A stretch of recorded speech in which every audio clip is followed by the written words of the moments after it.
문 대통령은 기무사에 대해 수사에 착수하라고 전격 지시했습니다. 공정하게 수사할 것을 송영무 국방부 장관에게 지시했습니다. 국방부에서는 엄정하게 수사를 진행할 계획입니다. 관련자들에 대한 소환 조사가 본격화될 것으로 보입니다.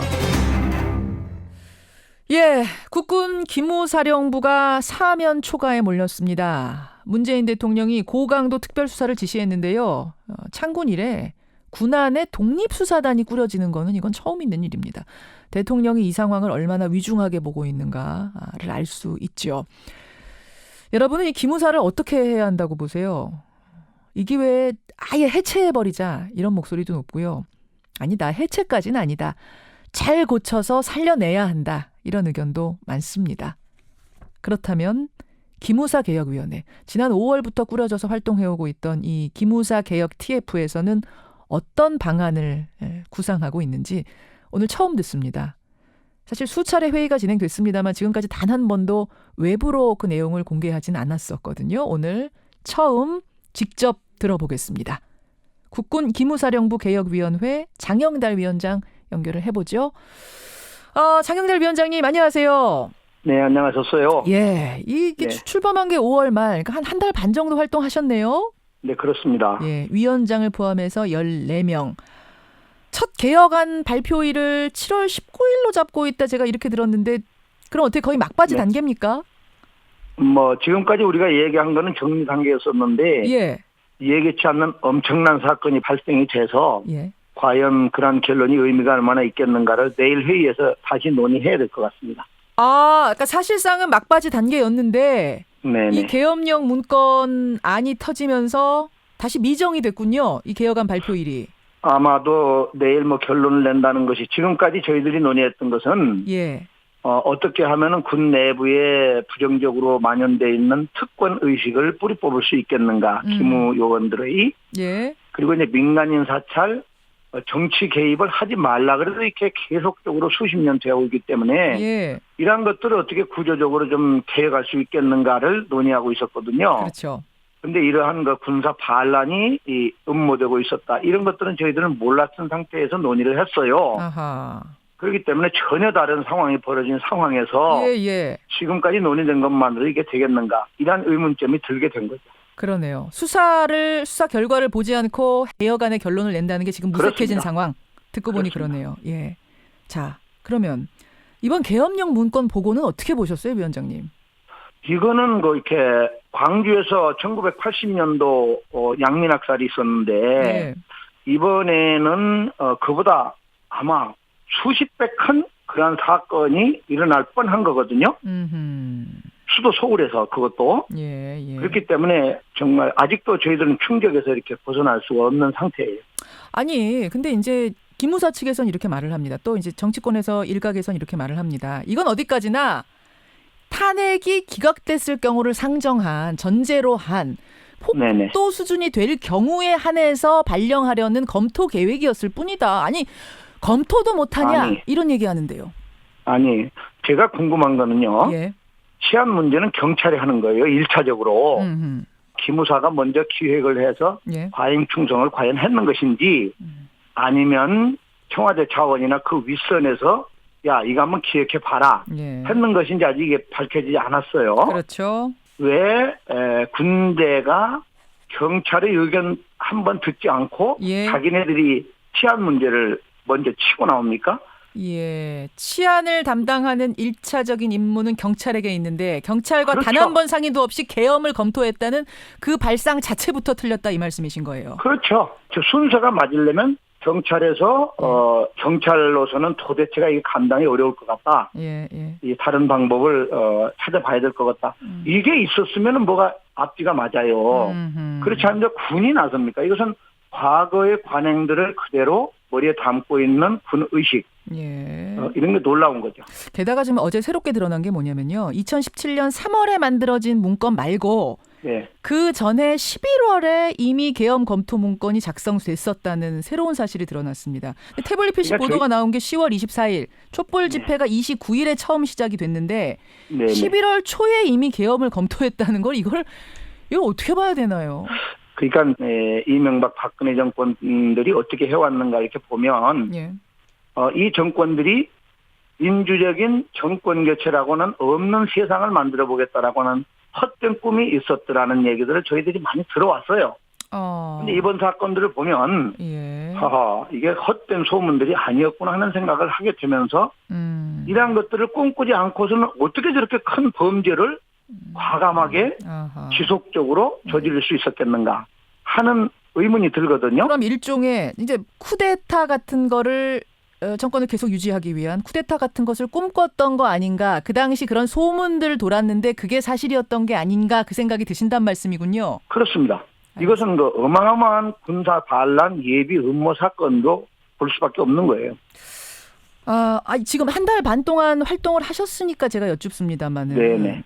그 혹시 지금 나온 3월 문건, 11월 문건 이거 말고 다른 문건 존재 같은 거 흔적 못 발견하셨어요? 저희들은 그런 문건은 전혀 갖고 있지 않았고 발견하지 않았는데 엄청난 사건이 터져서 예. 저희들이 지금까지 논의해왔던 것들이 허탈할 정도예요. 그러니까 이게 수사를 하거나 조사를 하거나 이건 아니었고 개혁의 방안만을 논의하는 TF였다 지금 그 말씀이신 거죠? 그렇습니다. 다른 문건 같은 거는 이제 보신 적은 없다는 말씀인데. 네네. 그러면은 어쨌든 지금 기무사에 깊숙이 들어가서 개혁안을 논의하신 분으로서 다른 문건의 존재가 또 있을 수도 있다고 보세요? 당연히 있을 걸로 보여요. 왜냐하면 지금 군 부대, 탱크가 몇 대가 어디로 가고 그렇죠. 특수부대가 어디를 가고 구체적으로 나오잖아요. 맞습니다. 그 부분들이 수사에서 밝혀져야 될 대목입니다. 어디서부터 지시가 내려왔을 거라고 예상이 되세요? 했으면 청와대죠. 기무사는 특수 성격이 있는 걸 잘 아시겠지만 예. 그 청와대의 군 최고 통수권자에게 군 정보, 보안, 군 정보 이런 부분들을 제공을 해서 예. 통수권자가 군을 효과적으로 통수할 수 있는 그러한 그 자료를 제공하는 부대 아니겠어요? 직보를 하는 곳이죠, 직보를. 그렇기 때문에 청와대하고 늘 소통할 수 있는 예. 그러한 입장이었죠. 지시가 있었다면 대통령일 것이다. 대통령 최하 안보 책임 집단, 그 비서실장이나 그 아래에 안보 관계자들이 충분히 함께 논의했을 수 있죠. 그럼 그 당시에 김기춘 비서실장이나 김관진 안보실장 이런 사람들의 개입이 최소 있었을 것이다. 제가 이름은 대고 싶지 않지만 아무튼 예. 이 청와대가 모를 수가 없는 구조다 이렇게 보이는 거죠. 알겠습니다. 지금 대통령이 해외 순방 중에 독립수사단 꾸리라 이렇게 지시를 했는데 네네.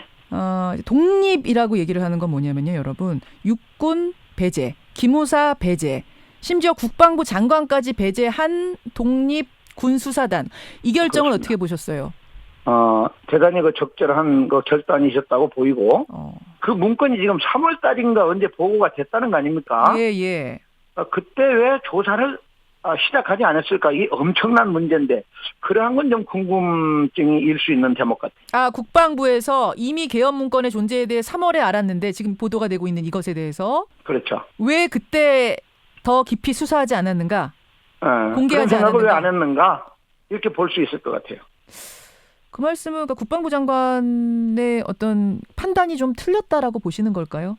그러니까 저도 궁금한 거는 그때 문건이 보고가 됐다면 당연히 이게 엄청난 사건인데 왜 수사 의뢰를 안 했을까? 그 대목은 좀 해명이 필요한 부분인 것 같아요. 그래요. 그렇기 때문에 아마도 장관도 일단은 이렇게 관여하지 않는 게 좋겠다. 이런 판단이었을 수도 있죠. 그렇게 보시는군요. 기무사 개혁 TF 장영달 위원장 여러분 지금 함께 만나고 계십니다. 지금 개헌 문건이 나오면서 상황이 많이 달라졌다. 다시 시작이다. 지금 그런 말씀을 하시긴 하셨습니다만 사실은 개혁안에 대해서 거의 지금 완성해놓은 상태셨죠? 그렇습니다. 그렇죠. 네네. 어느 정도 수준의 개혁안을 만들어 놓으신 상태였어요? 지금 이 기무사에 대해서는 근본적으로 개혁을 해야 되는데 왜냐하면 교각 사로 즉 소뿔 뽑자고 이 소를 죽일 수는 없는 이런 문제에서 이제 고민이 있는 거죠. 해체를 하자는 안까지 지금 해체를 하면 다른 기구가 또 생겨야 돼요. 국가를 지키는 군대가 65만이나 있는데 그 군대가 어떻게 유지되는가는 보안과 방첩이 반드시 필요한 거 아니겠어요? 물론이죠. 그 기능을 담당을 해야 되는 거죠. 해체는 방법은 아니다. 해체하면 다른 기구가 생겨야 되니까. 그럼 어떤 식으로 개혁이 가능하다고 보세요? 그러니까 하나는 저는 이건 한번 위원회에서 제기는 됐으나 충분히 토론은 안 된 부분인데 국회가 한번 논의할 만하다는 생각을 해요. 예컨대 보훈 관계는 보훈처 장관이 다 관할하고 예. 국회 감시를 받잖아요. 그렇죠. 그러면 이 국군 보안 방첩 문제도 국군 정보사령부, 아니 국군 정보처 이러한 것들이 법적 기구로 만들어지고 예, 예. 대통령이 처장을 임명하고 예. 그리고 대통령에 대해서 보고 임무를 지고 그리고 국회 감시를 받는 방법. 그러면은 지금과 같이 뭐 정치 개입이다 뭐 이런 문제는 최소화될 수 있겠다는 생각이 드는데 예. 그 부분은 여야가 합의를 해야 돼요. 알겠습니다. 여야가. 그런 생각 갖고 계세요. 저희들이 지금 임무받고 있는 것은 지금 기무사를 어떻게 하면 이 피해가 남는 기무사를 만들 수 있겠는가를 만들어달라. 그런 요청을 받고 있는 거죠. 해체하면 다른 기구를 어차피 또 만들어야 된다 하셨는데 그것도 방법은 방법일 것 같아요. 일단 기무사랑 간판 내리고 새로운 네. 조직으로 새로 만드는 건 어떻습니까? 그래서 수사 결과를 이제 지켜볼 필요가 있다는 대목이죠. 그게 이 수사 결과를 지켜보건데 이게 기무사가 아예 위에서는 지시도 없었는데 기획을 미리 해서 보고나 하고 말이지 예. 하라는 보안 방첩을 안 했구나. 예. 뭐 그러면 국민들이 아이고 그 지금 가지고 되겠는가? 아무 군은 국민의 것이기 때문에 그래서 좀 수사를 지켜볼 필요가 있다는 거죠. 알겠습니다. 예. 여기까지 오늘 말씀 듣겠습니다. 장윤달 위원장님 고맙습니다. 네, 감사합니다. 예. 국군 기무사령부 개혁위원회 일명 기무사 TF의 장영달 위원장이었습니다.